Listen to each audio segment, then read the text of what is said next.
What's going on, everyone? Welcome to Bourbon and Bullshit podcast with some good friends, great drinks, and a little bit of BS. So grab a seat, pour up something neat, and welcome to the show.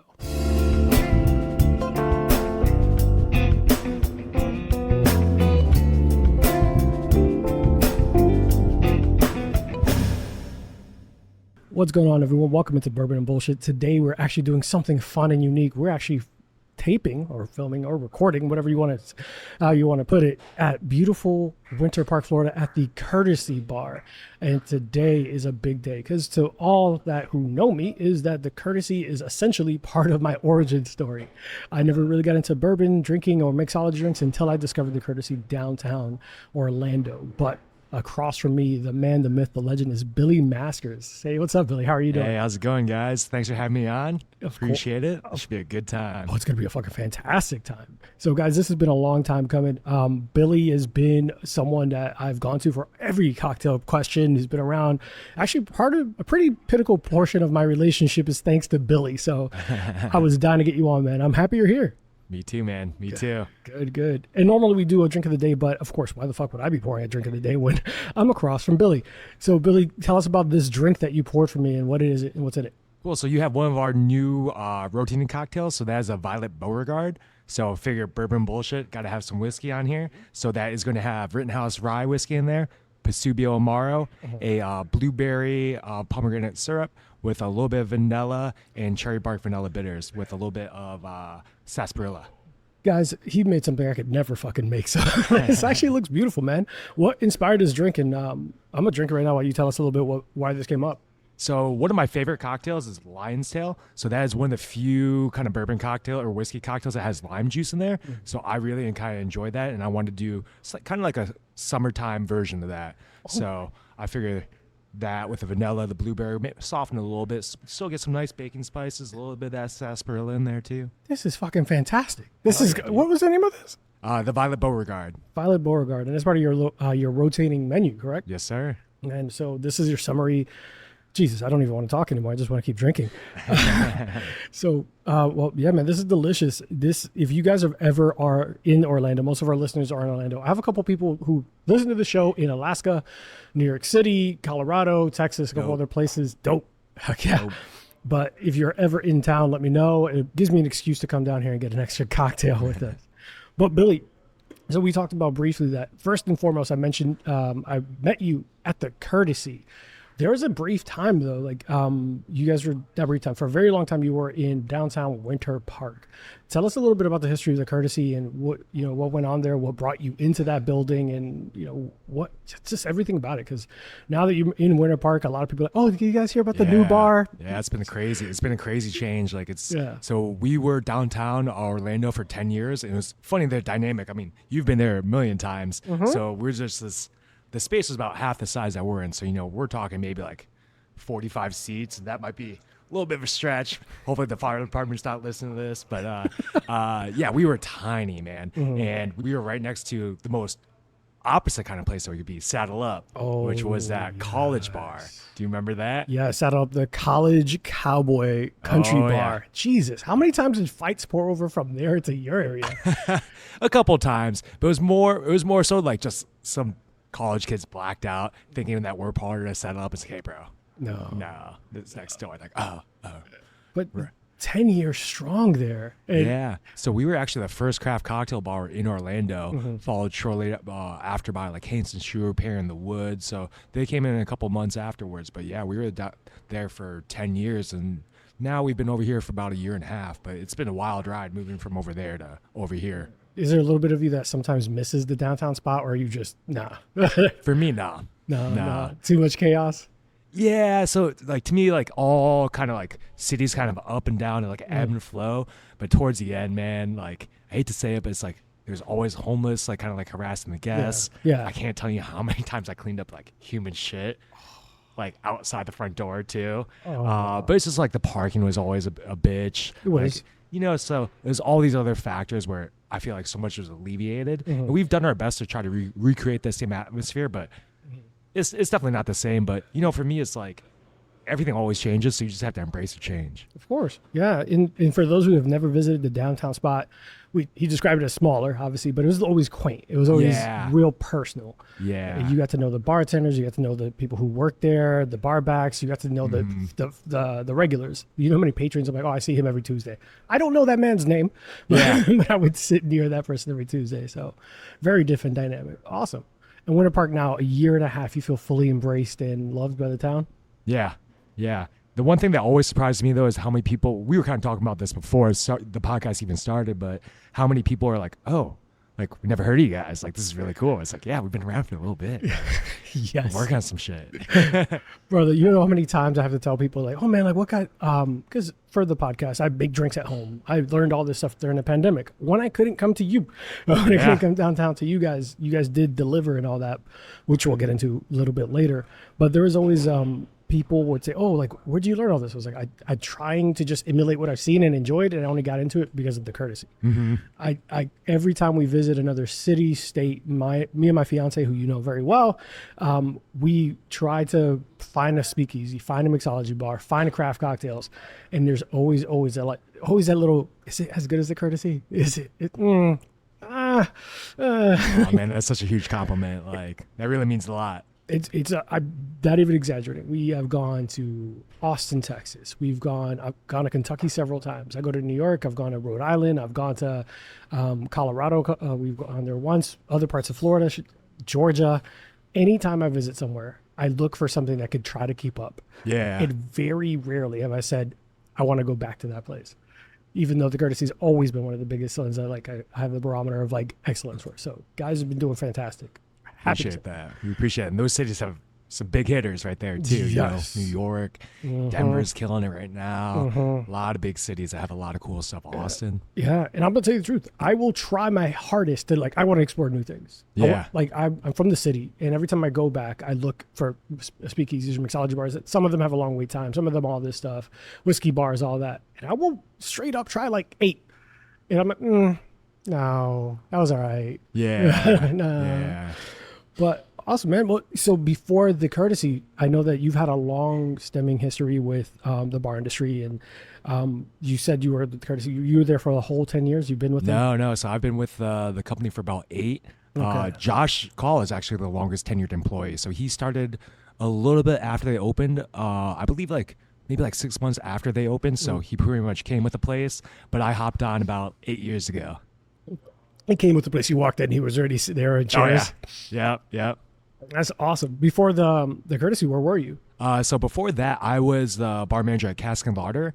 But then, if you remember, they moved to the airport, which I didn't really know was going to happen. They always told me it was a possibility, but they're like, it's probably not going to happen. Or like, if it does, it'll be a while from now. 6 months in, they're like, hey, this is moving to the airport. Like, so my position kind of got dissolved, but it was really dope though. Like the owners over there, James and Julie Petrakis, amazing people. They took care of me. But then I was able to learn a lot under like their bar manager. So the Ravenous Pig essentially like took over the Cask and Larder spot. Yeah. And Christian Serrani, amazing bartender. He runs Guest House and Sunroom now. But I was able to learn a lot from him too. And then kind of just the opportunity kind of rose like, hey, like I think the courtesy needs like a bar manager, like you should we'll put in a word for you. So that's kind of how that happened. That's fantastic. I didn't. So that was kind of your sensei or whatever, like mentor for the what you learned from. He was definitely one of them. I would say the biggest mentor I had. So I would say the first spot I got into kind of like craft cocktails or just cocktails in Orlando was Arson's Table back in the day. Yeah, so a guy named Garrett Hendrickson really kind of took me under his wing, and he taught me a lot. So where was that place located? That was right on Pine Street, so it was kind of right behind Corona Cigar. Oh, yeah, and now downtown. they've moved to Church Street a little bit further over. Okay, but I was there when it first opened up. I never tried that place. Yeah. No. I remember Cask and Larder being downtown, being Winter Park for a little bit. Yeah. And when I saw them in the airport, we obviously knew like they moved. Ravenous Pig took over. Cask and Larder, shouts to them because they always get me drunk right before a flight, and I hate flying. I immediately go right to them. I was like, I know you make some good stuff. Damn it, you travel a lot too. I have to. I had to a lot for work. So especially I would spend 3 weeks at a time at a state or something like that, depending on what we were doing for projects. I'd slowed down a little bit the more I wanted to get, wanted to find a level. Like I want to spend more time with my significant other, get some stuff taken care of here. And but yeah, Cask and Larder, even when we visited Kentucky, that's exactly the bar I went to get drunk right before I got on a flight. I was like, oh, I know them. Yeah. So it was bittersweet, but it gave you a great opportunity to go into the courtesy. So we're good. I want to ask you a bunch of like softballs before I get really deep into what you're into and who you've been. But it has been a very long road.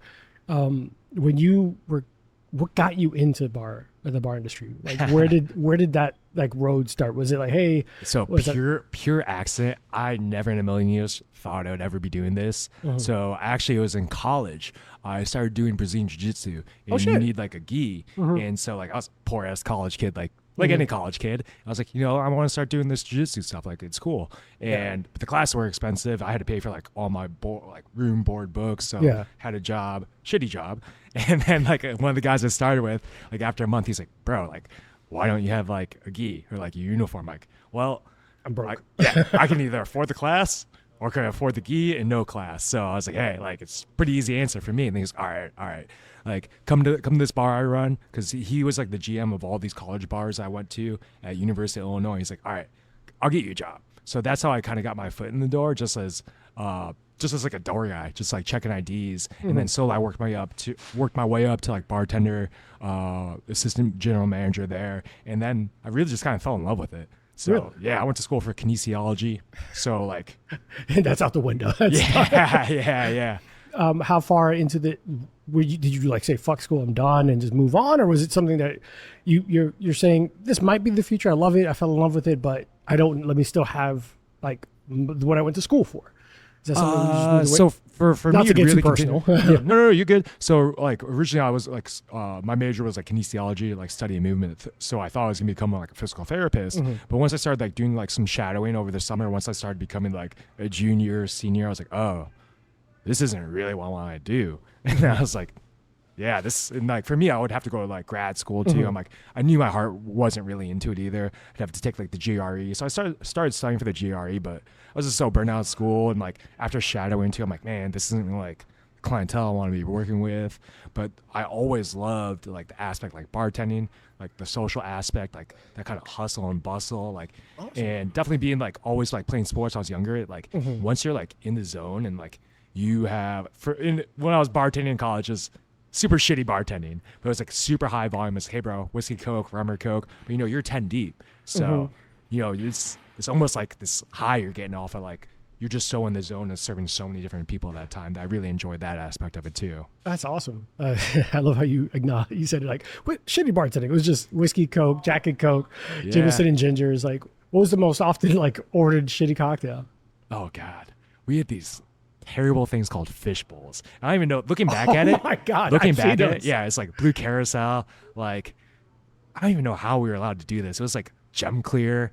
It was like 2 different flavored vodkas with like Powerade and Sprite. It was terrible. Oh my absolutely terrible. God. It was in those plastic fish bowls. Oh yeah, 100%. Jesus, 100%. That could not. How much further you've gotten, Billy? Look at this. Yeah, I know, just a little bit.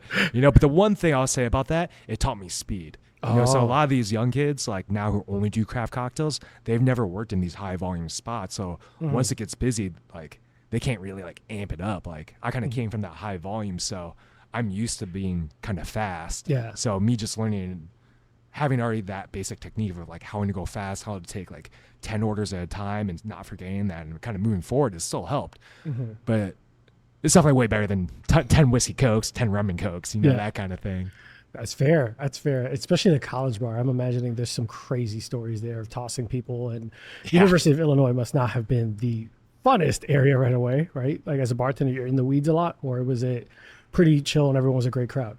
No, I was right. Yeah. I mean, it's any college bar. Like, one thing I've learned moving down to Florida, like, I would say like the Midwest, like kind of Big Ten campuses are a little bit different than what I've seen down south. The closest thing I can kind of compare it to would be like University of Florida. Okay. But it's just like where I went to school is just middle of the cornfields, like 3 hours any direction. But it was a big ass school. It was like 50,000, 55,000. So everyone was basically on campus, like a community on its own. Yeah, basically. yeah. And there was only a finite amount of bars, so like every night it was slammed. Every night was slammed. So you were fucking war torn from the beginning. You were torn, taught in the trenches. That's awesome. I like that. I like the fact that you even mentioned that speed and kind of awareness of being able to bang out quality. Yes, they're shitty cocktails, but you know for a fact that college kids gonna be like, hey, what the hell is this? This is what someone's gonna bitch. Someone bitches about every drink that they get in their head. Oh yeah. Someone will always bitch. You could pour the perfect cocktails, like this is a little too tart. But I'm assuming college kids are more rowdy and rude about their shit. So being able to pour 10 rum and cokes fast enough, good enough for them to just be happy and move on. Yeah. Probably not. And at that point too, you know, at college bar, it went both ways. He was like, hey, fuck off. Like, that's true. You get to tell them to go fuck off. Can't really do that anymore. No, not here. Not as the bar manager, right? Not in Winter Park. I love you, Winter Park, but yeah, call the manager a lot. Listen. Yeah. That's awesome. So cool. Big jump from Crown and Coke and Whiskey and Coke to craft cocktail. What was like the first craft cocktail that you had or tried that you were like, hold the fuck up? This is it. Ooh, that's a great question. Because the old fashioned's always our staple, right? Yeah. If anyone who listens to the show knows, I always try to pour an old fashioned. Whenever I go to a bar, this is sound pretentious. It's not on purpose, but I order their old fashions first to see if they fuck that up before I go and pay for the $35 cocktails they have. I was like, if you can't pour a decent old fashioned, I don't want the rest of it. That's true. I mean, in all honesty, I would probably say like a really good old fashioned, but my palate's definitely changed. But that's funny that you bring that up though as well. I learned that there's a time, like always understand the time and place of where to order drinks or whether just, you know, maybe this is a shot in a beer kind of place. But I'll never forget one place. We had a couple buddies visit me from back from Chicago. We all got old fashions and they're all different colors, all different wash lines. And that from that day forward, I'm like, you know, that's on me. Like we should have ordered an old fashioned here. Like, you know, but understand that time and place kind of thing. And just like, okay, you know, this isn't it. Like, this is more of like go grab a beer. Yeah, exactly. If I see like on the menu says Sazerac made with Jim Beam, I'm like, maybe not the place to be. Yeah. Maybe, I've been surprised, but not right now. Yeah, yeah. But what was the first craft cocktail? What was the first cocktail that was not an old fashioned that you were like, we might be onto something here? Or was that just a natural progression? I'll say just kind of natural progression. That kind of like opened up Pandora's box. Okay. Right there. Like, oh, this is like what it could taste like. Like, yeah, what was it? That's a big one. What was the drink? What was the craft cocktail? I would say after really the one that kind of sticks with me after the old fashioned was probably a Hemingway daiquiri. You know, you had a classic daiquiri. You had other flavors. So the Hemingway has a little maraschino, a little grapefruit. So it's like, you know, you like, it's just like that depth of flavor and new flavors that you're not used to. I'm like, oh shit, like what's this? Like, you know, so that just kind of like opened me up like, oh, like a rabbit hole of like all these different flavors, like, you know, the nuance and depth of what a drink could be.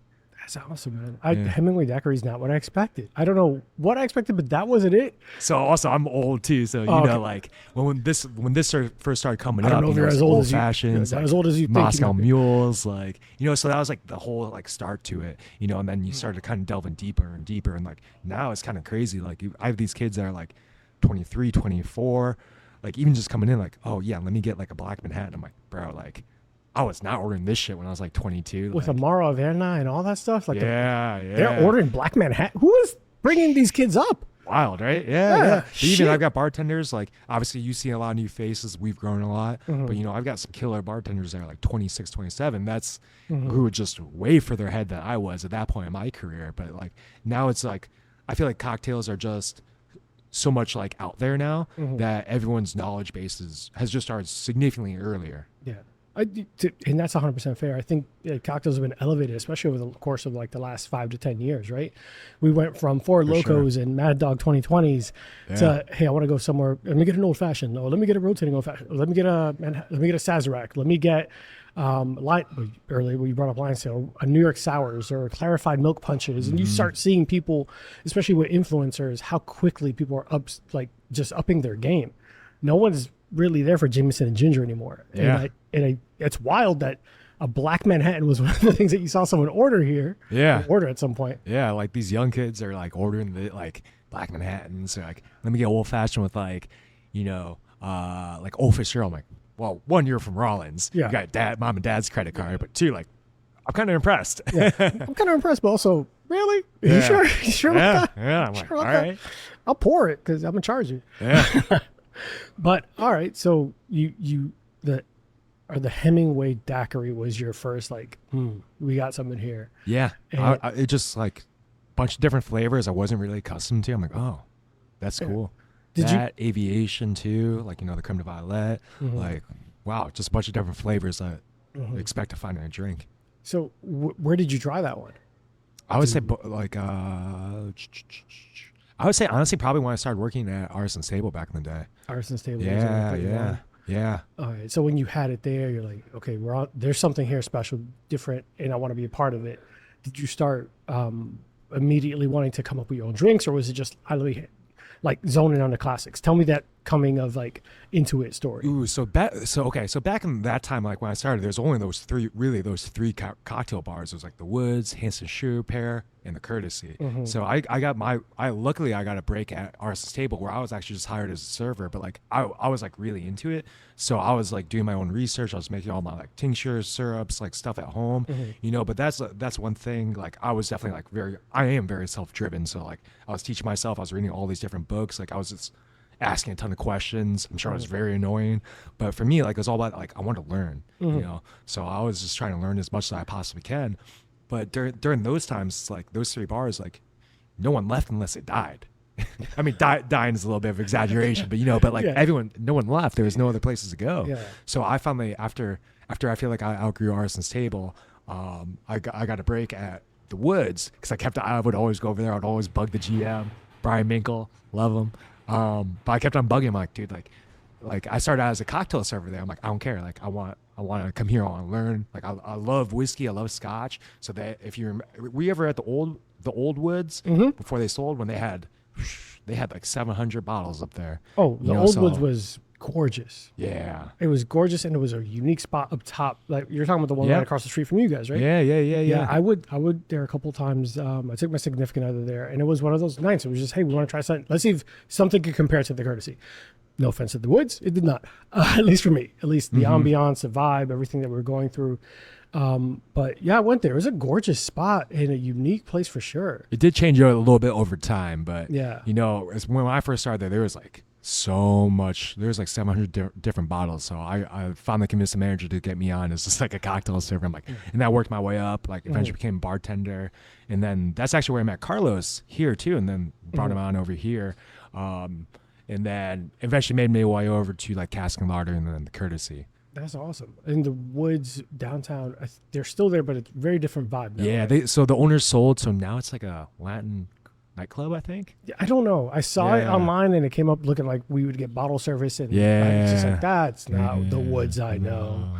No. To each their own. I was there at some point in my life. I was at fucking Antigua and all those bars and clubs and all that stuff. Oh, yeah. I'm not going to deny it. So someone who's listening is like, hold on, I got receipts. I got pictures of you. Yes, I was there for 3-for-1s with Captain and Cokes. Oh, yeah. At some point. I've been to Wall Street before, too. I've been to, what is that shitty bar? Chillers with like $1 for, I passed that recently at a Magic game. I'm like, I used to do that. I used to do that like religiously. Yeah. Jesus. Yeah. God, I'm old. I just realized as I said that, I'm like, how old am I? But yeah, like those, that's just not us. That's just not, at least not me. I'm not going to speak for you. I just much rather have that elevated cocktail and enjoy it. I know that we talked about, so you ended up at the Woods. Then we went to, obviously starting at Arson's Table, you bounced around, you figured it out, you got your opportunity, Cask and Larder, then you went to the Courtesy. When you took over the Courtesy, or not took over, but when you went into the Courtesy, I know that Josh was there. I know that Mitchell joined on. Was there like this, oh my God, I've had all these ideas for so long that I can't wait to just throw them out? Or was this, let me learn what they got, let me know what they got going on, and then we'll go from there? Or were you immediately like, I have these cocktails I've been trying to make? No, so everywhere I've always been at, whenever I have ideas, I've had the ability to put those on wherever I've been. So like I was able to always have that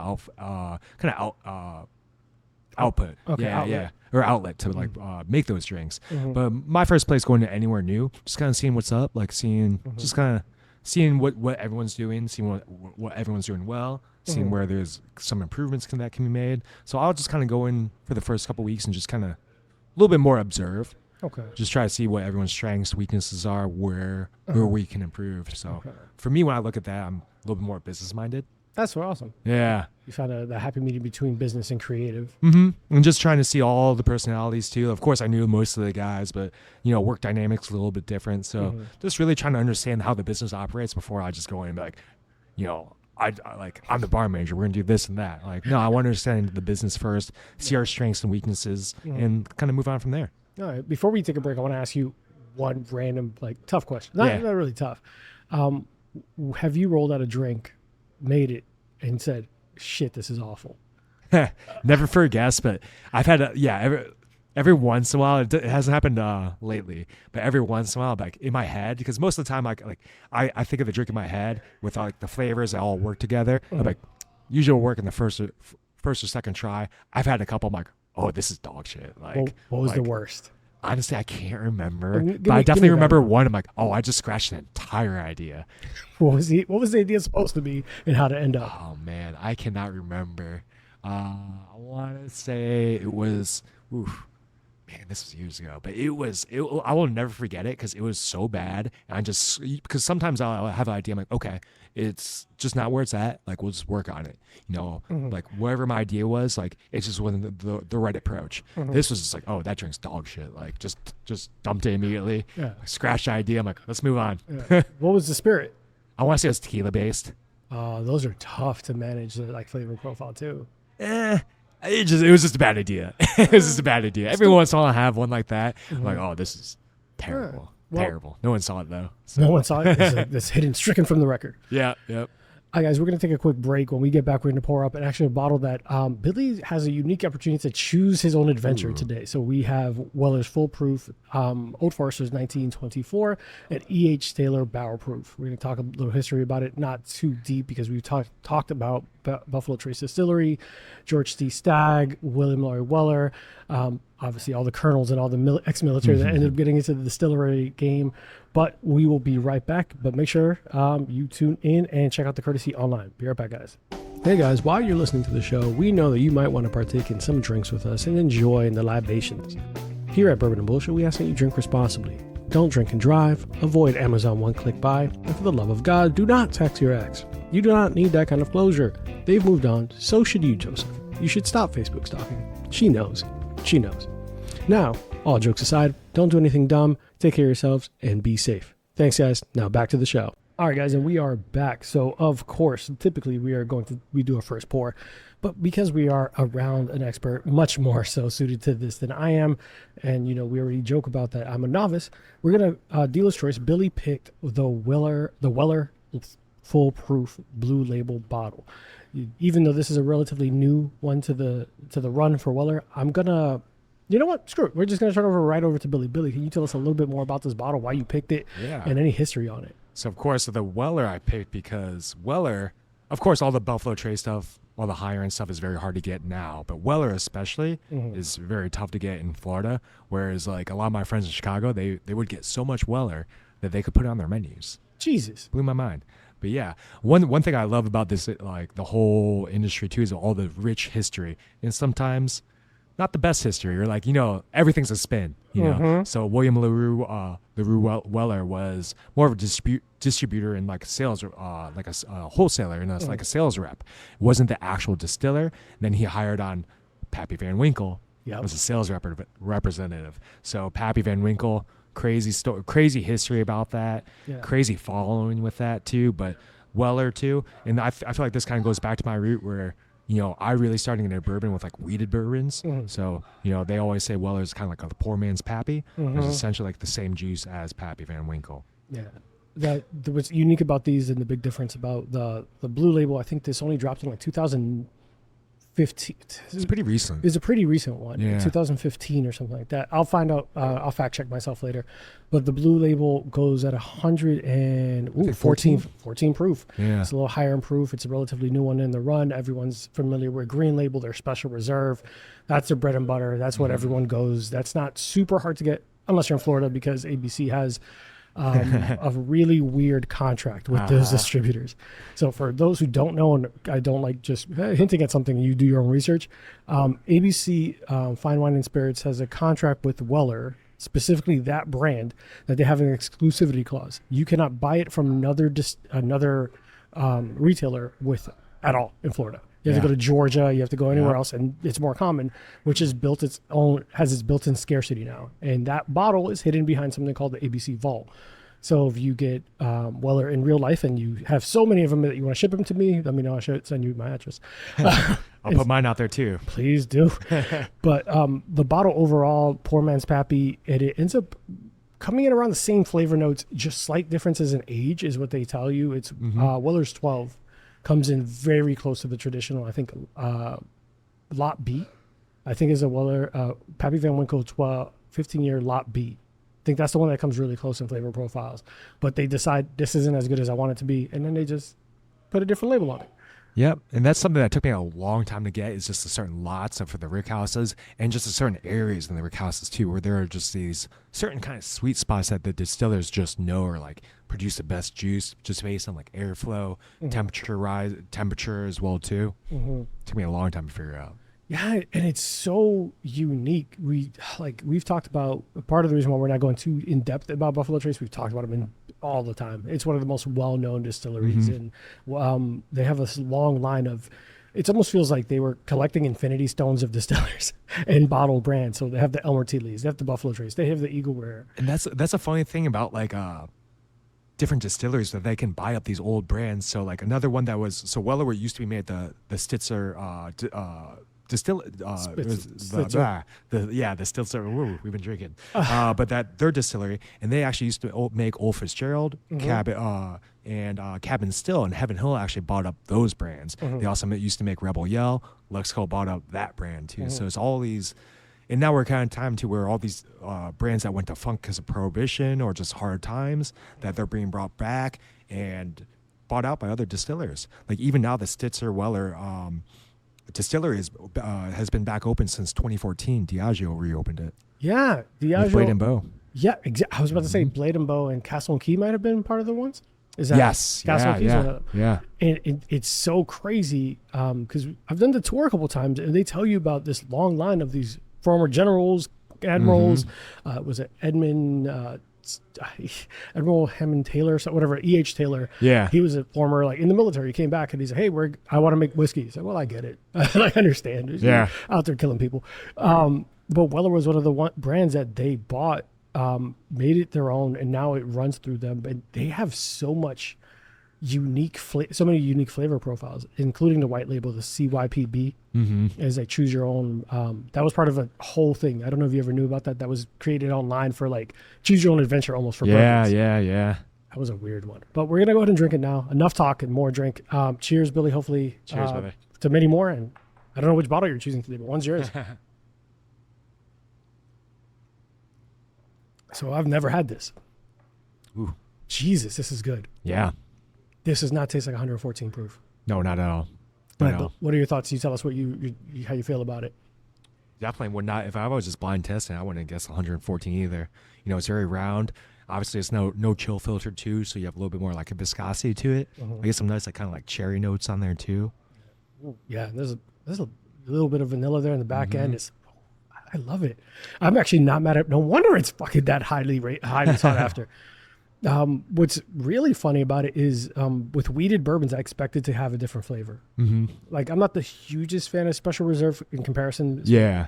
But this does not taste like overly weedy flavor either. It's clean and neat. Does not have a big Kentucky hug. Doesn't have any other bad notes. And usually the reason why people like, at least for me, I got into wheated bourbons first because wheat is definitely a little bit softer than the rest of those kind of like cereal grains. So that's why a lot of people who do first get into bourbon, you know, they drink Maker's Mark or things like that. They're a little bit softer. Yeah. Maker's Mark is one of those brands that is in my house at all times, and I barely use it. Yeah. Like, it's weird. But you know, it's like your palate changes. Like they say it changes pretty significantly every like 6 to 7 years. Like for me now, bourbon's way too sweet. Like I'll only drink rye. If I do drink bourbon, it's gotta be like full proof. Otherwise it's too sweet. Billy, are we best friends and you not know it? Because rye is like the number one thing I drink at my house. Yeah. It's the first thing I go for. I've been end up messing with barrel proofs and 100 proofs and bigger. It's kind of just natural progression, and we were like palate changing. Yeah, it almost. I've always made the joke that it does the job faster than the rest of the stuff, so I don't have to like worry about like I need to drink like a whole pound of the shit before I like. Yeah, I could just have have a neat, good pour, get the job done, and it's never about the getting drunk. It's about that experience, sitting around the table and hanging out with friends. This is something I could easily see me finishing in like a course of a weekend with friends. Oh, for sure. Yeah, not even hesitant. All right, Billy, so we're going to get in a little bit more into the deeper stuff now that I've gotten you a little bit more buzzed. We're working on it, guys. So we talked briefly about in your college bar days and all the hecticness and learning how to move fast. Off air, we talked about that wasn't the hardest, worst in the weeds moment, as the industry would call it. Tell us about your ultimate in the weeds night, the hardest, toughest, or just most unique, stood out, like what the fuck happened kind of night. This is pretty easy. So when we we do our Christmas event, Miracle on Orange. So it's always very busy. We always tell us about the Miracle on Orange for those who don't know. So we always do like a special Christmas pop up. There's locations all across the world. I think last year there was over 100, but it's always like one per city. So we always typically do it, end of November, right by Thanksgiving through the end of the year. But the whole bar is decked out, Christmas decorations, Mariah Carey on the hour, every hour. She came out of like cryo sleep. Just Yep. Mariah, if you're listening, you should send us something a little bit for playing that song like 15 times a night. But yeah, we also have like a special Christmas like drink menu as well too, special mugs. But it's crazy. And like we knew we were gonna be busy, but the jump from downtown to Winter Park, it was way crazier than we ever thought. Like I'm talking like every night, 4-hour wait. This was recent. The in the weeds moment was recent. Oh yeah. Oh yeah. Tell me about this night. Oh yeah. But in general, like every night, 3-4 hour wait, easy. People, and for me, that's crazy. Like I want to wait 10 minutes in Chicago or New York, let alone 4 hours in Orlando. Like it's cool. It's not that cool. But even like, cause like even though we're a bigger space, we're not that big. So I would have to tell people at like 7-8 o'clock on a Friday, like, hey, we can't accommodate you in general. And people are not happy. But there was one of the first nights doing this. Oh, everyone's just pissed off. And we're still trying to figure stuff out. So first year we opened up in October. So, we're just opened up new space, just trying to get the bar up and running, trying to make it efficient. And then nightmare hits. So that was like reopening all over again. Yeah, you just set up the bar. You just did everything. Everything's clean and exactly how you want it. All right, guys, we're going to spend the next 2 days making it to a whole different theme that we just got. Shit, I didn't even think about that time. Oh, yeah, it was terrible. No, but we got it done. But, at that point, too, like, we were experimenting with, like, a door company to kind of, like, manage a door. Now we hired, like, our own people, essentially, like, hosts to kind of manage that door. So it was basically, and all this is a learning experience, but we had, like, a company who, for the most part, was very good. But sometimes certain guys couldn't fill in that were better than others. And there's one night. There's one kid, like, I am not sure if he was just stoned out of his mind, but like their job was, and of course it wasn't a great system, but their job was to take down names, phone numbers, because then we send them a text like once their table's ready. This kid, I look at the notebook, it's just a circle. It's a circle of names and numbers. I'm like, what the fuck? Like, cause like I'm like, hey dude, like we got tables, like text the next 5 parties, we're good. And because all of a sudden we're getting empty, I'm like, what's going on? He's like, I'm like, okay, give me the paper. And I was definitely a little bit more politer than what I actually did. But I was like, give me the notebook. Like, oh, like fuck it, I'll handle it. And I see it, and it's literally just names, numbers, like in a spiral. I'm like, oh my god. And he was like a professional. Like they hired him. Well, he was with the company, and then obviously everyone's pissed off, and I'm just like, hey, I'm sorry, but we're gonna have to restart this all over again. No. Well, yeah. I mean, like I couldn't read anything. It makes sense, but I could imagine being that patron. I mean, it sucks for everyone. Like, hey, and of course everyone's pissed off, and like, rightfully so. But that's not your fault. It's the guy up front, but they don't know that. No, they don't know that. And even just in general, with like such a long wait time, like you're almost automatically in guest recovery, because if we say it's gonna be 2 hours, people come back. It's been 2 hours and 1 minute. It's like, hey, that's a guess. Yeah. It's educated guests. Yeah. So like there's like no real winning on the outside out there. Mm-hmm. It's just so busy, and people, and like, you know, of course, like we want to give everyone that experience, but at the end of the time too, it's like we only have so much space. Yeah. But that night will forever stick out. It was one of those, like, the ultimate learning moment, like burn your hand on a stove. You're like, never again. We will never again get halfway through the night before I go. Using your list. Oh, yeah. And since then, no real big issues like that, right? No, you know, like, so, like, you know, we opened up the bar. We're just ironing stuff out, you know, first time doing this. Now this will be our third year doing it. We've pretty much got it down to science, you know. So to me, it's all about, like, learning, you know, whatever mistakes we make. I'm not a true believer in mistakes, but, you know, to me, it's a learning experience. So, you know, we're constantly learning. We're constantly evolving. We're constantly doing better. So now we've got it pretty much down. Good. But the first year, a little rough. It's a new space. I remember, and for people who haven't seen Billy, like when the first year I saw you here in this space in Winter Park, I'm like, you lost a lot of weight. And you're like, stress. I'm like, oh, okay, that makes sense. Yeah. I was like, oh my God. I remember a couple of times I would come and they're like, the people at the front, like, oh, it's gonna be like 2 hours. I'm like, not a big deal. I know Billy, I know Mitchell, I know all of them. Not even trying to, like, get ahead. It was just, I understand the shit they're dealing with. I'm just gonna walk in, say hi for nothing else, and like, hey guys, love you guys. I'll be outside. If I'm not here, have a good night. Yeah. Like, but you guys were booming for that, especially you were the new flavor in town, right? Oh yeah. So them figuring you out, you figuring out your customers. Was learning the new clientele a big challenge, like learning their expectations and everything like that? Not necessarily that, because I've seen a lot of my old regulars from like Ravenous Pig and Casting Larder, so I've kind of understood like the whole dynamic over here. Is this more how we were operating? Because, you know, obviously the old spot, it was a lot different. It was smaller. We only had 2 wells. We have 3 wells. We really didn't have servers. Now we have a full serving staff with food. Yeah. So, you know, the food really changed the dynamic of the business, you know. Oh, yeah, definitely. Yeah. It probably helped a lot to keep people in here. Because I would remember multiple times, I'm going to go get dinner, then go to the courtesy. Yeah. Or go to the courtesy, then go get dinner. Yeah.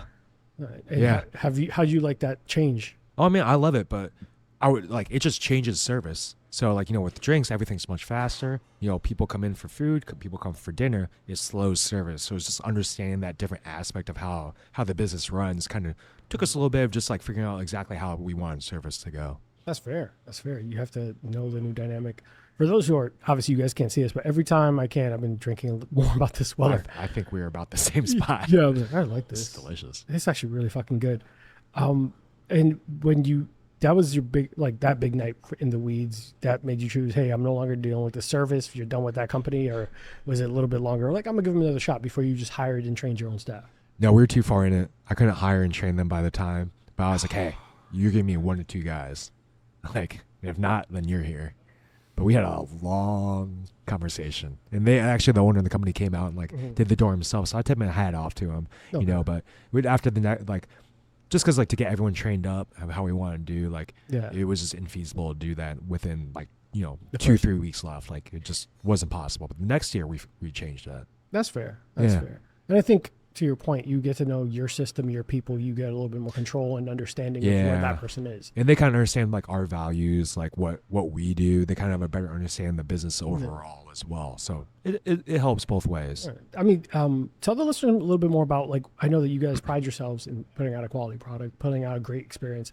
Like, what is when you are bringing people on, like, what is the message you want for every single new employee to understand and really understand your vision?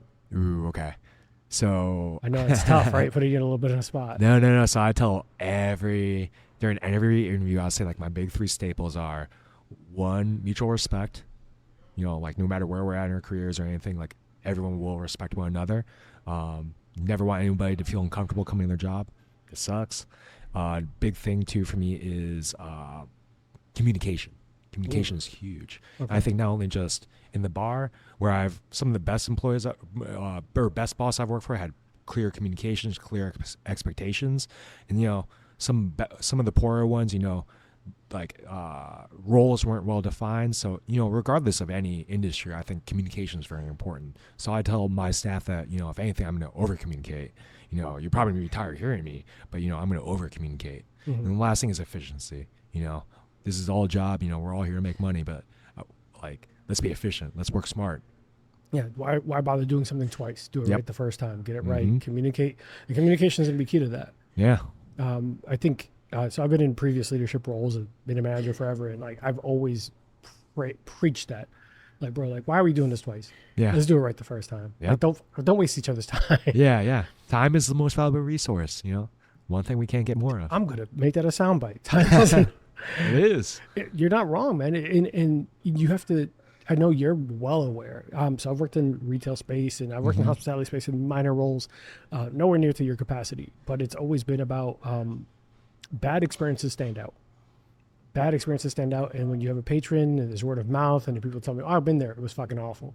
Oh, I've been there. It took me 7 hours to get food. I've been there. I had to redo a list. Oh, I've been there. Like, oh, I've been there. They never have what I need. It's like shit like that stands out. So in your space where you're the hot commodity or up and coming, especially here, or you're competing downtown with hundreds of options where people can go get a drink, it's that experience that's going to make people come back, right? For sure. Yeah. I think that's fantastic. Those 3 values are going to always take you a long way. And obviously it has. We're here in a new space, new-ish, year and a half. That's still new, right? Yeah, still new. Still new. It still counts as new. Yeah. But all right, so I had sent you a couple of questions, right? Yeah. So because I think it's cool to get to know the man behind the bar, because bartenders are always have to smile. Always, hey, how's everybody doing? And we talk about service industry. There's a little bit of, like there's a meeting your representative and meeting who you are. Yeah. Like who you depict yourself. I want to know a little bit more about. What was your favorite memory in the time of service? It's all worth it. Like, what was your favorite memory that stood out to you? Like, this was great. I was happy to be a part of this. I was happy to do this. Or what was that one moment that's like, you think of whenever you're having a bad day or something that you kind of like stood out? I wouldn't say a single moment, but moments like this. Like we kind of talked about this a little bit off the air, but for me, it's like those connections that you make. Like in the service industry, you meet people from all walks of life. Like all different races, creeds, like beliefs, like meeting those different people on not only working with, but just on the other side of the bar. Like moments like this, like I've met so many amazing people that I never would have met staying within like my field, like physical therapy or kinesiology, where, I've become lifelong friends with, some of my old friends I worked with in college to, like regulars that I'm doing a podcast with, or regulars that I've been to. Like, you're going to my wedding. Yeah, I'm definitely going. There we go. Yeah. It's like, to me, like moments like this are just make it. That's make awesome. it all worth it. I love that. Because I think it's one of the main reasons why I stayed in service or I stayed in like retail and staying kind of with customer facing, because I think it's important to that human connections. People always remember the shitty situations. I tend to focus on the great fun situations, those great human beings you interact with. I've had my regulars come in, customers. I love that part of it because for all the shit people like to spew and make sure like, oh, let's focus on negative. There's some fantastic people that I would have never interacted with if it wasn't for sure. I joke about like, and there's office jobs or retail jobs that have you best friends with someone who's like an 82-year-old woman. It's like Agnes and me, I will kill for that woman if she told me to. Yeah. Like, so that's cool. That's actually really good to hear, man, because I know it's a tough industry. You get hammered. It's probably. It can be cutthroat. Yeah. For sure. Just like, luckily bar side is a little bit easier with the margins, but food side, like your margins are so slim. Like it's tough to be a small business owner, especially regardless of like any industry, but a small business owner running like a restaurant with these tiny margins is tough. Yeah. There's no room for error, and everything is about, are you going to put out quality product first? And consistently. Yeah, consistency is key. To your point, you brought it up earlier about the old fashions. You went into different colors for each one, different wash levels, and all that. Excuse me, and it just, I'm sure even to you, it stood out. I'm never ordering that again here. Never again. Not single. Time and place. Exactly. Time and place. But imagine being that like patron comes in and you guys have this. I'm not saying this because he's in front of me. The empanadas here are fantastic. I love them. Imagine being a patron coming in as an empanada is still cold or something, a bad experience. Yeah. And that sucks, especially once you like, oh yeah, that was cold. That was our bad. Like we fucked that up. Yeah. And that to that person, like, I can't eat here. And then their head is, I'm going to eat dinner before I go to the courtesy. And then they might not make it here because they might go somewhere else because, and that's scary. And not scary, but that sucks. So I think that's probably why it's so like into your heart about these efficiencies and all of that. Yep. Efficiencies, consistency, and just like even at that point, it's like kind of guest recovery, but it's trying to make sure we always provide a good experience. Yeah. Like people come here for experiences. Like I was so happy when you reached out to me about even proposing here. You know, that's a experience. That's awesome. Tell me, like, this is not even just, I'm just curious. What was your frame of mind when I told you? So for those who are listening, I asked Billy about 2 years ago to help me propose. We were planning that for a while. Yeah, well, you guys were still downtown. Yeah. And shit, yeah. It was because you guys were closing that I was like, I have to wait till you're open again. And it was like, shit, because I'm not going to be ready soon enough. But from your perspective, what were your thoughts when when I asked you about assisting me with proposing? I was ecstatic. Like I like, cause you told me you asked like, hey, don't tell anyone. But I did tell like Mitchell and Josh super late. Mm-hmm. But I was very excited. I was like, we're gonna make this happen. Like one way or another, we'll make it happen. Like yeah. Well, we talked about it downtown. You even told me you told the owners. Yeah. What were their thoughts? What did everyone feel about that? They were very excited about that too. They were very proud. They're like, oh yeah, like somebody wants like they obviously like courtesy means something to you, like, you know. Mm-hmm. So they're like in their minds like, oh wow, like this place really means a lot. Like so they were very, very excited to hear about that too. Yeah, I remember meeting one of the owners. Gene. I met Gene here one of the first nights in Winter Park. And I wanted to tell him then and there, I was like, hey, I'm going to ask I was going to tell him there, but I was like, I don't know him enough. He might just say it out loud. He might be like, I don't know who this stranger is. But he seems so genuine down there. He even gave me his card. He's like, hey, whatever you need. He's straight up said, call me if you need anything. Yeah. I was like, I'm not going to call you, but the fact that you actually said this to a stranger, because I've come here so often, that I was like, this is a fucking fantastic place. Yeah. Some of the best people I've ever worked for, just great people. Great people who get the industry. I love them. They were so nice. I mean, I met his wife, I think, the same night. Diana. Too. Yeah, they're both sweethearts. They were both awesome. But for those who don't know, I worked with Billy for 1.5 years to get this done because they closed downtown when we moved over to Winter Park.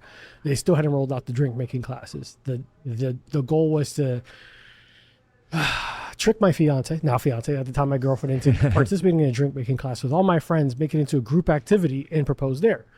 I ended up starting the podcast. I said, this is perfect. This is the perfect time to do it because I could push it as content. Leading up into it, what were your thoughts? I think I was way less nervous than you. Oh, I was fucking... Like, yeah, because once you told me your idea, I'm like, okay, perfect. Like I had a couple more questions. I'm like, I think we should do X, Y, and Z. But yeah, I think this is a great idea. Yeah, the creative in me. I tried to like plan it out. I fucking went up there like half the shit I want to say didn't come out. So yeah, guys, if you ever think you're gonna be tough enough to be a big strong man and say everything you mean to the woman you love in front of everyone and a bunch of people you don't know, no, your plans suck. Don't worry about it. Tell her later. Just get it out. If I can do it.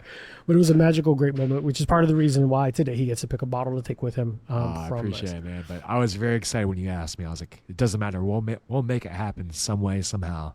Yeah, you were a big proponent of it. You're like, no, we're making it happen. It's like, oh, there's going to be strangers. You're like, no, I got this. I'll talk to them in advance. Yeah. And it worked out, man. It went as one of the best moments. And part of the reason, I want to kind of flashback, part of the reason why you became such a big part of our relationship was my second or third date with my fiance was to the courtesy. Up until then, she was a Grey Goose and Red Bull, Grey Goose and Cranberry girl. And multiple times she was like, oh, like Tuesday nights, you're always like out. I was like, yeah, I go to the courtesy Tuesday nights and like read or whatever, vibe in a corner, because that's how the space was on Tuesdays. Yeah, very chill. Yeah, just chill out there. And she's like, what the fuck's the courtesy? Brought her there, and she immediately loved Mitchell. Like Josh, you. She's like, I love it there. The drinks are so good. It became a big part of our lives. During the pandemic, I want to kind of walk through how that was for you, because I know you guys were, as a mixology bar, that was a crazy time. It was a very tough time. Yeah, I did my best to I'm gonna order everything I can, but yeah. Luckily for us, like we have a special liquor license where you can operate as like a catering company, but also as a retail shop as well too. Mm-hmm. So we maximized obviously the retail aspect of it. So we were selling bottles. So everything that we got, we tried to sell. We were able to sell some batch cocktails because of that catering aspect of it. So we just made it work, but it was a hustle. And I felt bad for the rest of my staff because we tried to give everyone as much time as I could, but obviously I was the only one still salaried, but anytime there was deliveries, we were delivering all the way out to Claremont. Josh was going on his motorcycle, to Claremont. You went to Claremont? Yeah. Jesus. Yeah. Oh my God. Yeah. So we were selling batch cocktails, just any bottles we had. So, we just made it work. But luckily at that point too, like our overhead was so small, like that small space, like it worked out. Yeah. It was a crazy time. It was. You hand delivered to my home on my 5-year anniversary. Yeah. You delivered a Castle Black. Yeah. It was fantastic. I was like, holy shit, they got Billy delivering?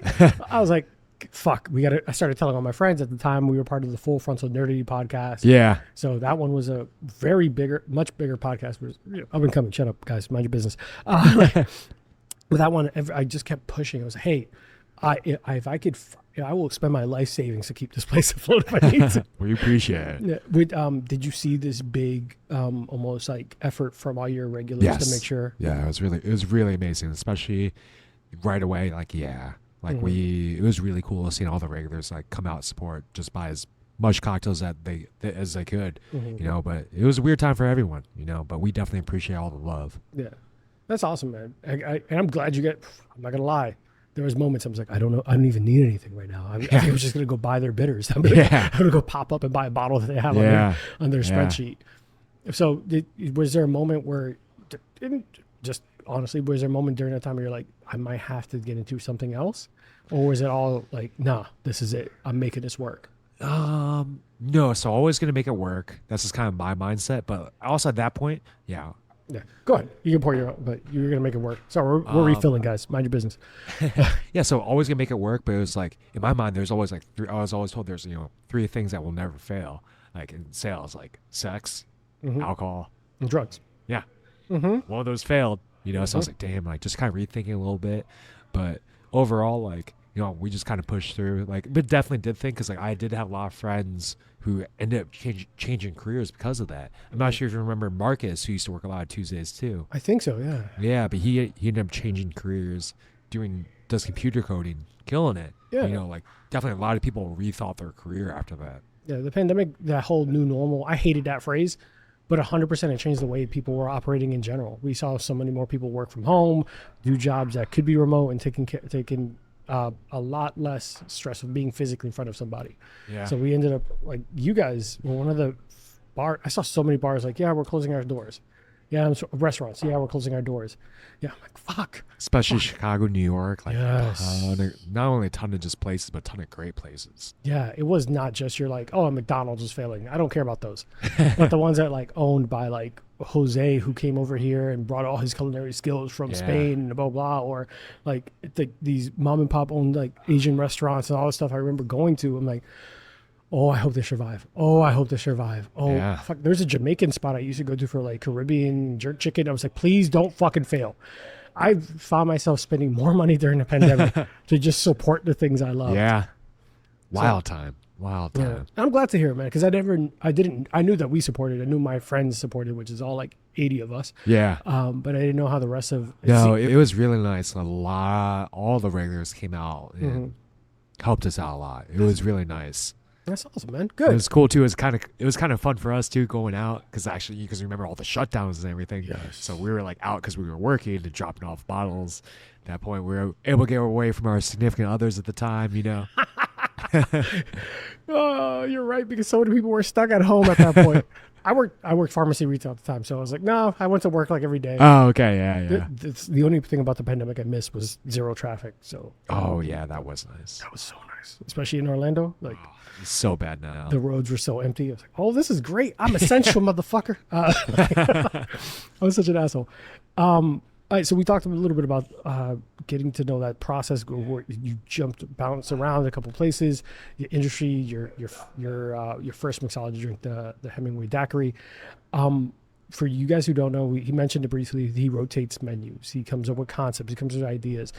Obviously, Miracle is nationwide. That you don't necessarily control that menu. Yeah, that's actually global, and we're given that menu. So it's good and bad. It's not necessarily what we would do, but at least like I understand that it's consistent drinks all across the world. That's key, right? Yeah. People want to know that they go to any Miracle event, it's gonna be the same. Yep. I want to know about your the question was called trust the process.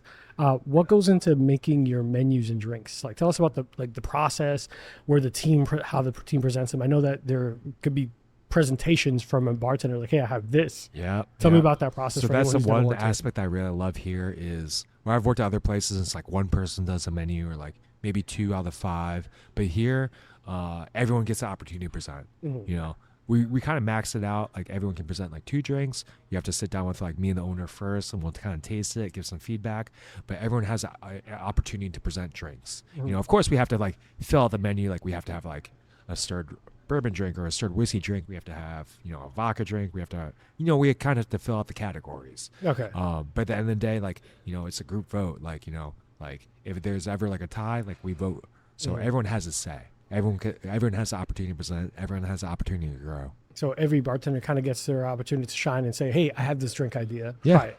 Yeah. That's awesome. Yeah, and like no one has to, like, cause like for me, creativity kind of comes and goes. There's sometimes, typically, I always present like 1 drink. You know, sometimes I'll present 2 or 3, but for me, creativity isn't, you know, it's not static. Like it's very dynamic. Sometimes you're more creative than others. So it's like if you have a good idea, you know, present it, but you don't have to. But I just want to make sure everyone has the opportunity to at least present it.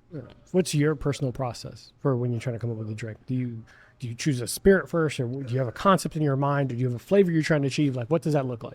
For me, I have like, usually I'm going for a flavor, but for me, I'm very, I was actually just talking to somebody with somebody pretty recently, where like, I'm very,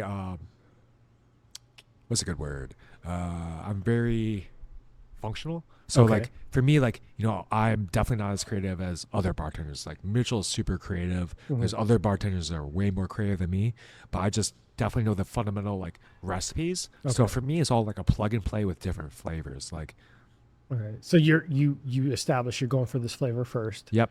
Then you say, so let's say you're going for a summer raspberry drink or summer. Yeah. I'm going for some fruitier but still spirit heavy. Like, how would that like go for you? So just for example, like you had the Violet Beauregard. So for me, the flavor I want to incorporate, like, and for me, a lot of it too is like I have a food. I'm like, oh, this food's banging. Like, let me try to recreate it. Like I had like this really amazing like blueberry vanilla like dessert. I'm like, oh, this would go really well with like sarsaparilla or like root beer. I'm like, cool. Like the foundation of it's like just my knowledge. I'm like, oh, I think this would work really well on the lion's tail. So I kind of take those proportions and kind of like plug and play the different like, you know, the different sweeteners and the different acids and the different flavor profiles, like, you know, how I incorporate with like bitters and different things like that. But that's kind of my process. Okay, so you kind of have an idea of like a flavor you're going for. Find something that you've already had the groundwork for, something that works, and kind of plug and play and move things around. And I'm gonna try this and move around. Because there's really only like five or 6 cocktails out there. You know, everything's a derivative of those. You know, so at the end of the day, no one's really recreating the wheel. Yeah. What are the 5 and 6? There's an old fashioned. There's a margarita. What are the?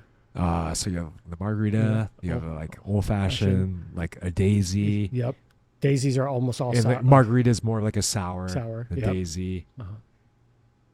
Oh, we'll put you on the spot. Yeah, we might have to scratch this. It's like, so because I've heard of the daisy. So break down the daisy for me, because that was a new concept I've only learned over the last year. Yeah, it's like spirit, lemon, and like a little bit of sugar too. So everything's a balance of like the sweet, sour, savory. Where would like a bourbon sour or a whiskey sour go? Like, what would that be the type? Is that a daisy?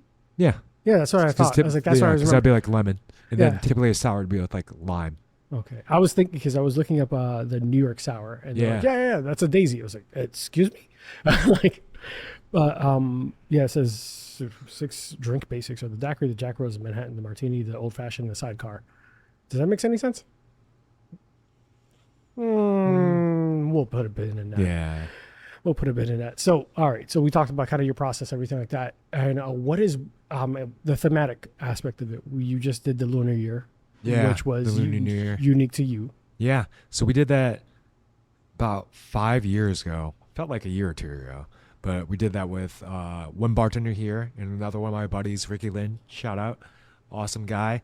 But yeah, we had the idea about 5 years ago, just to kind of like pop up with all like kind of Asian flavored kind of like flavorings. And then we've been meaning to do it ever since, but just because after coming off like Nightmare, our Halloween event, and Miracle, our Christmas event, usually by that time, like, you know, Lunar New Year is not too far after that, so a lot of times we forget about it. And then finally this year we're like, okay, we were all talking about it for months in advance, so we're like, okay, we actually have time to plan it. So this year we'll plan it, execute it, and do something a little bit on the smaller scale kind of side of it. Okay. What was your favorite drink on that menu before we go on break? Ooh. Or which one would you drink personally? There were a couple good ones. I mean, I really enjoyed the Filipino daiquiri I made. So it was with Kasama Filipino rum, calamansi, a little bit of pineapple, lime, and some bitters. What is calamansi?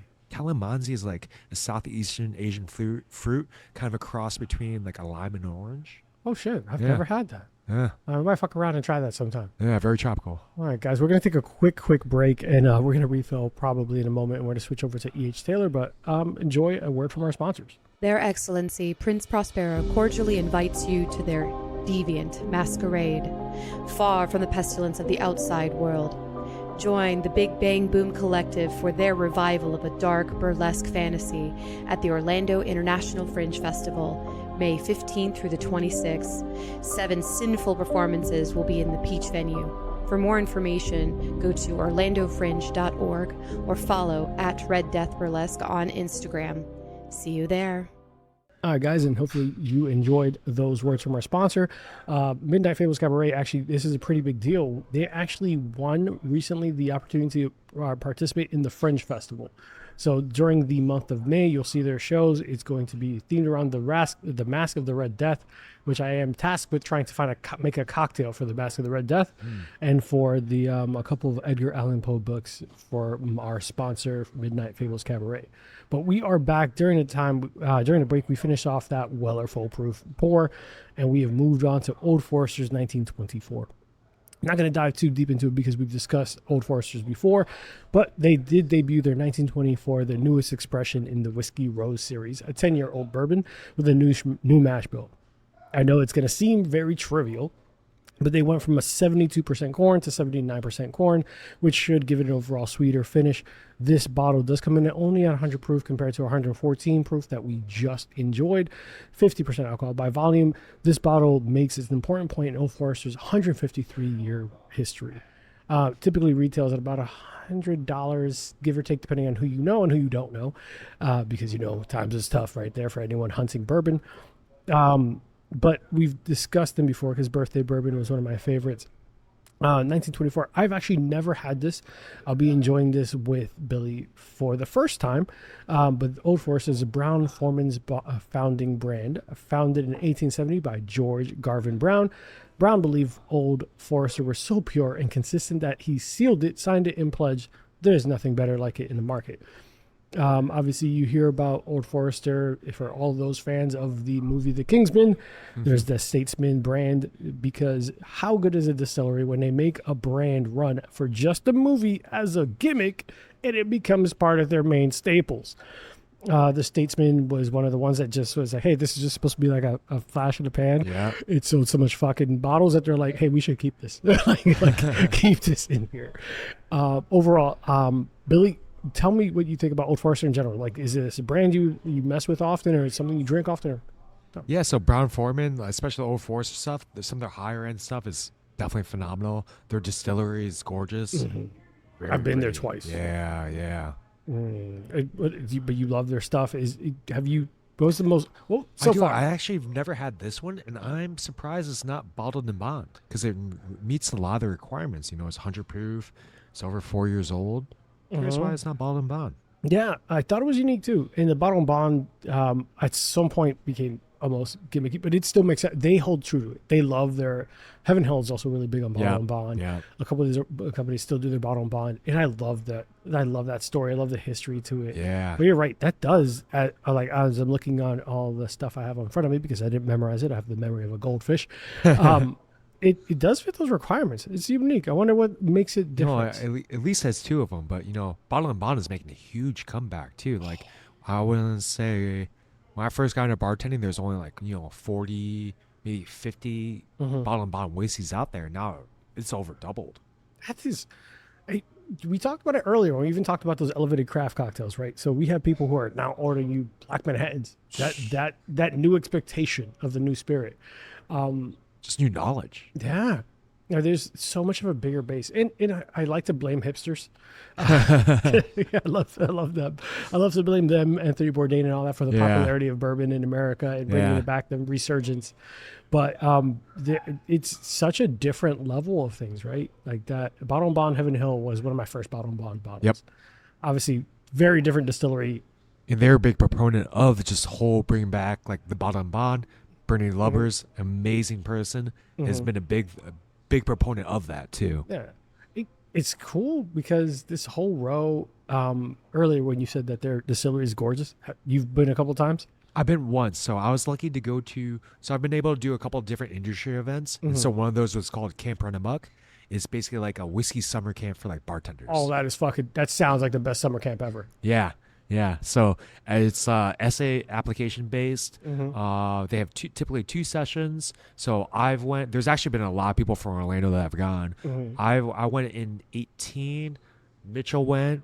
Emily also went as well too. But there's also a lot of other Orlando people that have been too. That's cool. But it's crazy. Like, That's cool as hell. Great time. But like at least for me, we were going to either two distilleries a day, or like instead of maybe a distillery, we did a rick house, which is awesome, or also where to see where the barrels being made, which was an amazing experience. That's gorgeous. I've been there twice with my significant other, my best friend. Yeah. And it was beautiful. And one thing I will tell you about Old Forester, for anyone who's thinking about visiting in downtown Louisville, make sure you stop in there because they care. This is not just a, hey, and on your left, you'll see. No, every single one of the tour group really cared about everything that they were doing and showing you everything in the history, and that they take pride in it. Oh, yeah. This is not just we pour booze. Yeah. They almost talk about it like it's a religion, and it's cool to see. Yeah. Were you able to go to the Woodford Distillery too?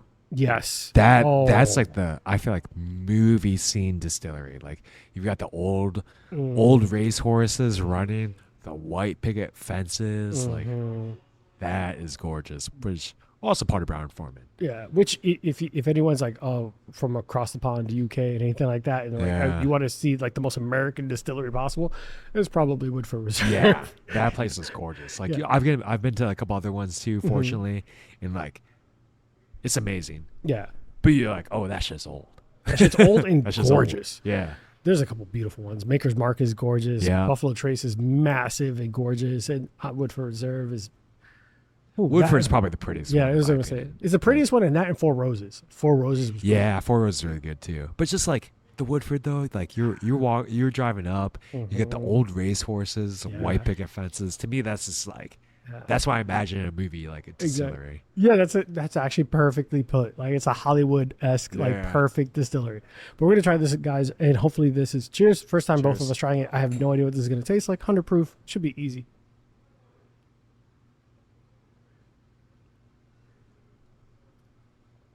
God damn it, this is delicious. This is sweeter. Yeah, for sure. So this one is 79% corn, 11% rye, and 10% malted barley. That high corn build makes it so sweet. Yeah. Not like sugary, fucking disgusting fireball sweet. But to me, like I like to explain to people like who are like new bourbon drinkers, like think of it like bread, like corn, like sweet cornbread, rye, it's drier, it's a little bit more like baking spice, so it's all like breads. What do you think compared to the other one that we just had? I like it. Definitely a little bit sweeter for sure. Right. It has that back. It has much less of a burn. I know the proof, but it almost tastes. No better way of describing it than like a caramel-ish like sweetness at the end. Mm-hmm. Almost like toffee-ish too. Yes, that's exactly it. I was thinking about like those caramel cubes back in the day. Yeah. What are those? I know exactly what you're talking about too. Yeah, the old school caramel cubes. I was like, that's how I was trying to. I was like, that sounds so fat boyish. That sounds like pre-diabetic type of description. But this is delicious, actually. It's not bad, and the bottle does. It is harder to find, but it seems like I'm gonna have a couple more drinks of it as we go through these questions. But online it says aromas, sweet notes of fudge, cocoa, marzipan. I don't even know what marzipan tastes like. It's funny you bring up marzipan. Like, So like I'm a big Heaven Hill fan, but Bernie Lubbers, I've heard him speak a bunch. So he's like very high up for the Heaven Hill distillery, which is one of my favorite distilleries.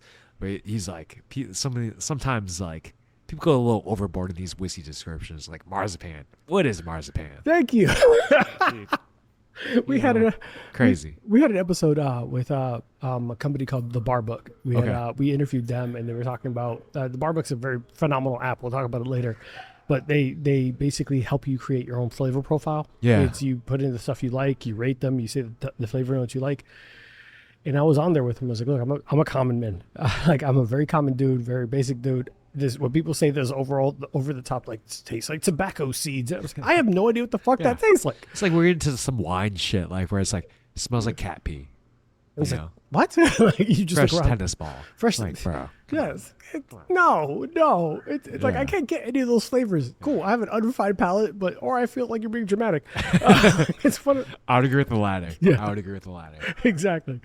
This one says chocolate covered graham crackers dusted in cinnamon. That's extra, but I do enjoy it. I think it is sweeter. It's a nice while finish. you're eating it by the moonlight. You know, during a solar eclipse, like Jesus.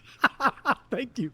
There is something to be said about at night drinking a specific kind of whiskey, but yes, that whole like this is what it tastes like. How the fuck do you know what comets taste like? Yeah. Like I'm so mad that this is what you threw in the description. Subtle hints of unicorn. What? Yeah. Excuse me. I just have an image of like Brad Pitt like eating it, like or Matthew McConaughey eating it, with their southern twinge. So the twang is like, I love Matthew McConaughey. Shout out to Matthew McConaughey. If he's ever wants to get on the show, you're welcome. But overall, very good bottle. I'm looking at it, and when I looked online, it says if you buy it at the distillery, it's $115. Not a very crazy price tag compared to some of the secondary stuff. Would I pay $115 again for it? No. I would stick to the Weller.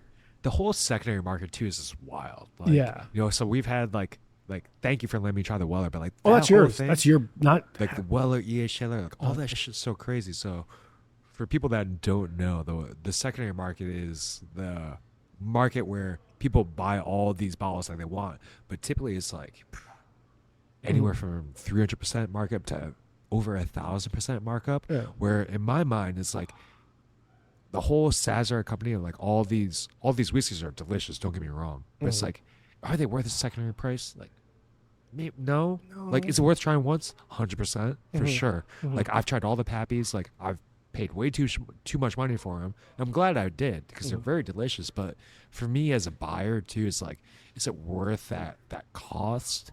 And no, like there's other equivalents that are just as good for cheaper, but it's like the secondary market just blows these things out of proportion. It's crazy.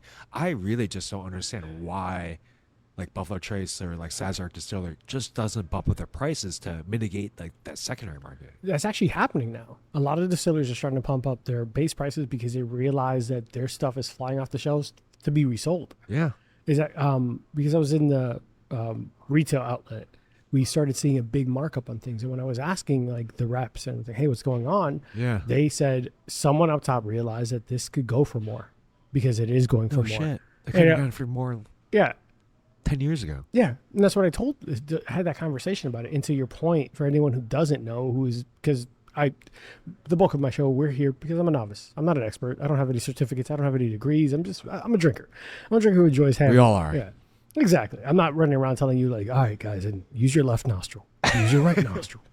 Is there a difference? It's like, what the? No, I have allergies, Todd. Let me drink this. Shiloh. Yeah, basically.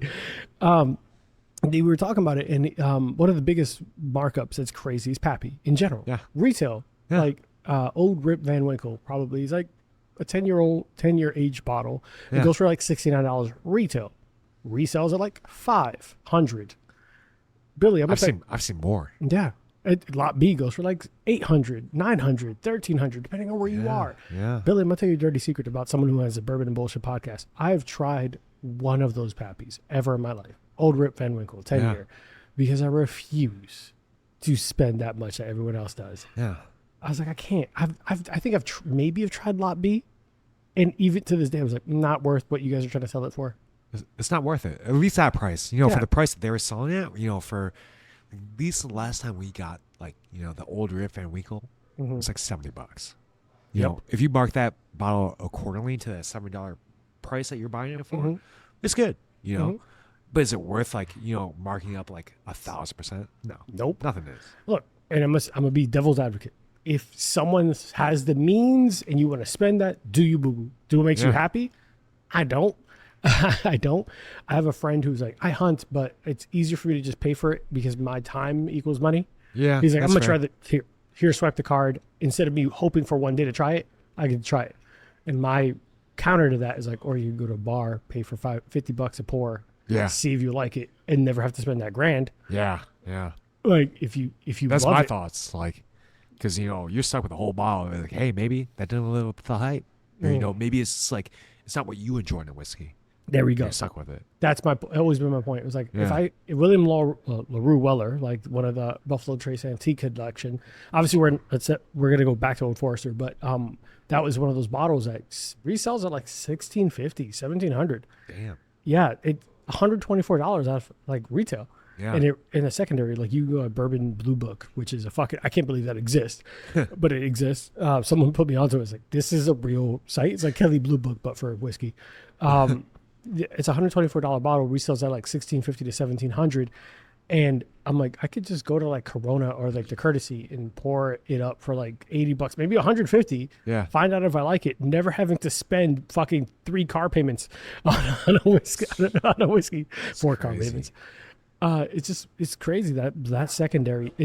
Your thoughts on secondary is just not worth it. No. Is there ever been a bottle at all that breaks that rule, like a holy grail, like that you're like, if reasonable enough? So, like as a buyer, I have my limit. But if there is one bottle that I would chase, your holy grail. My holy grail would be the first Michter's Toasted Barrel Rye. Barrel strength. It was their first barrel strength toasted rye that they ever did. That was from like, so they've done it again. Not as good as the first one. The first one's my holy grail. Really? Yeah. What's the limit? How much are you spending for that one? Someone's like, I have one bottle left. One bottle left. I mean, I'm a cheap bastard. Like, I mean, I've had. We're gonna be frugal. I would say. We're gonna say frugal. There's nothing wrong about wanting to spend frugal. Save some money. In this economy, it's Orlando's tough. expensive. Yeah. The world's expensive. Yeah, the world is expensive. I would honestly, I would say this is definitely a little frugal, but I would say $750 if I could get that bottle. That bottle is one of the best bottles I've ever tasted. That's fantastic. That's good to know. Yeah. Because the first one. Not the first one. Delicious. You know what my fiance's favorite bottle is? What? Michter's Toasted Rye. Really? Yeah. Michter's Toasted is one of the ones that we're hunting for her. Yes. Dead serious. Did she have the first one? Now, I don't know. I don't know if it was the first one. I did at the time. I was so much of a novice. I didn't know if it was the first run, but we had it because I got my hands on it. She tried it. She's like, "This is great." We were at Michter's Distillery twice. She's like, "Oh my god!" And they had it to pour. Do you want to know some good news? What? We have an extra bottle. Here? Yeah. We're gonna have to talk retail, or what are we talking about? Not secondary prices. Oh, we'll talk later. We'll talk after the show. Let's fucking talk about this. I've been saving some good bottles. Oh shit! That is one of them. That's her favorite bottle. We've been hunting it straight up. Oh, we will talk later. Listen, guys, we have to end the show. I'm joking. That's a straight up. We've been hunting it. We went to Michter's twice. Yeah. And they will let you pour it. Like they'll have a pour. Yeah. They won't give it to you. They won't sell it. They're like, we don't have it to sell. And every time I'm just like, why do you let me drink this? Like, I appreciate you letting me drink this. Yeah. But you have everything else, the Fort Nelson collection. Yeah. You have all this here. And I can buy everything but this one. They're like, yeah, everything but that one. I was like, all right, that's a fuck guy. God, all right, I remember that. All right, so there's gonna be an off-air mind your business transaction. So we talked about the really, really bad drink. I want to revisit this because I think that this is important because I think you don't strike me as the type of person who gives up. You don't strike me as a person that's like, nah. Like it might ache, it might irk you a little bit in the back of your head. It's like that didn't turn out well, but I have to fix it. Oh yeah. There was a drink in your mind that went poorly. You talked about a tequila cocktail or any cocktail that you were like, that went to shite. Did you ever revisit it and did you fix it to the point that like, this is fucking great? So that first cocktail that we talked about that was just lost cause. So I just trashed that one. Like, you gotta know when you need to cut your losses. But yes, I'm very stubborn. So there was, I think you had Driven. it Let's too. talk about driven. Yeah, tomato. So mustard has always been a key in my mind. So Mustard? Yeah. So I made a mustard cocktail, but it took me a couple menus to like really like dial it in. And so yeah, so I ended up calling it Mustard's Last Stand because it took me a couple tries to like land. Okay. Like, if it doesn't work this time, I'm done. So that's why I called it Mustard's Last Stand. I had it here. Yeah, that took me like 6 months to make. That was actually really good. I was surprised. It was weird. Weird, right? Yeah, mustard's weird as a cocktail. Mustard's weird. Mustard? But that's kind of how I want it to be. I want it to be weird. Like, after trying a lot of different things in my life now, like, I enjoy it weird. Most of the times I can read a menu and I can just, I'm like, I know how that's going to taste. Like, when I read something different, I'm like, I want to try that. For like, that was more for like me than anything else, but that was a weird cocktail. But I was trying that for months. Okay. And when you presented it to the group, were they like, this is it, you got it finally? Like, it's weird, but like, it's kind of good. That for me, it was a very polarizing cocktail. Yeah. Don't get me wrong. Some people hate it. You say mustard in a cocktail. I'm not drinking mustard. Yeah. No, I'm like, I get it. And like, but it's one of those selling points too. It's like, hey, do me a favor. You're getting mustard. Do me a favor. Run through what that cocktail was. So that was, oh, Jesus Christ. And what was actually the ingredients, everything? Because people hear mustard, they want to know the base spirit. They want to know what everything else is. So I made a house-made mustard with brown or black, yellow mustard seeds fermented with pineapple juice, turmeric, a couple other spices in there. And so I let that start to ferment, blended it up, made a house-made mustard, did that with a smooth Ambler rye whiskey, Pinot de Chirance, and I think a little lemon. Okay. Yeah. But it was weird.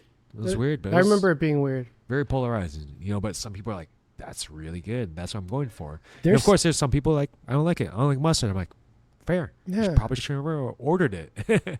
But no. I'm joking at that point. Like, for my big thing is I want people to expand their palates. But like, you're not wrong. If I don't like mustard, why are you ordering it? For me, I tell a lot of the guests here, I'm like, hey, I'd much rather you try something out of your comfort zone and not like it, and I'll comp that, and I want you to like go outside your comfort zone. I want you to try something different. And if you don't like it, cool. The first one's not me, just the first one. But then we will go back to something that you're more used to. But like, I'd much rather appreciate guests like trying to expand their palate, try something that they're not used to. Yeah, it's not a full sampling menu, so I get it, and I think it's I think we talked about it earlier, where your palate expands and grows and learns. Yeah, I'll be the first person to tell you. Obviously, like the joke is just like on hot dogs you put ketchup and not mustard. It's like everyone ketchup's immature. It's like, yeah, I get it.